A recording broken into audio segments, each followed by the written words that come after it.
Hi, I'm Siobhan Adcock, and my novel The Barter is coming out from Dutton in September. I'm really excited to be participating in the First Flights program and to be talking with all of you. I worked as a librarian all through college, working with other confused students and working in the stacks, and I remember the day that the laser barcode reader showed up and introduced us all to a new era of library technology. So not to date myself or anything, but I was a librarian before barcodes, so I guess that makes me really old school, or maybe just old.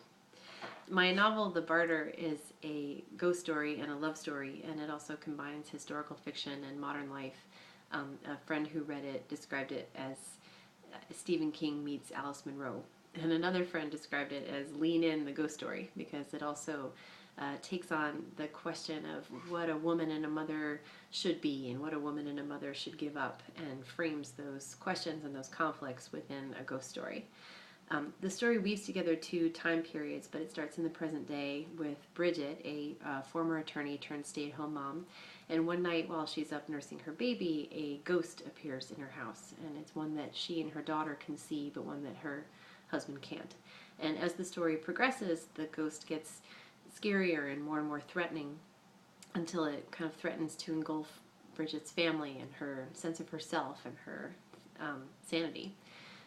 As a longtime Stephen King fan myself, these were some of the most fun pages that I've ever written, especially because even as all this scary stuff is going on, Bridget has no choice but to kind of keep trying to live her life and take care of her daughter and keep up appearances in this Texas suburb where she lives. The other storyline, which starts in 1902, is also set in Texas within the German immigrant culture that settled in the hill country around Austin. And in this community, a forceful young woman named Rebecca marries her childhood friend John, more or less because she feels like she's supposed to. John is in love with her, and he's a good guy, and he introduces her to a way of life and a way of working out on his family farm that really speaks to something in her, but she still can't bring herself to be a good wife to him, whatever that means. And the story of John and Rebecca trying and failing to get to each other, which takes place through sickness and tragedy and farm calamities and raising a child together, is dotted with bits of folktale and family history that ultimately guide Rebecca to her fate. I've lived in Texas myself for years, and I first became interested in the history of German Texas on a road trip through New Braunfels, which is one of many towns kind of dotted throughout the hill country where German culture was and is still prevalent.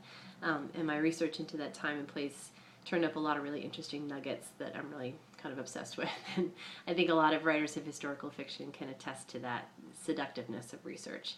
The other line of research that I got way too into for the purposes of this book is the history of domestic American technology, the hows and whens and whys of advancements in everyday lives, especially for American women. Rebecca in 1902 lives in a time of tremendous change for American women in their everyday lives, and so does Bridget in the present day. So that was a parallel that became really interesting to explore. The Barter is about two women characters who, in very different times and places, are facing an identity struggle that I think a lot of women, and mothers especially, would find familiar.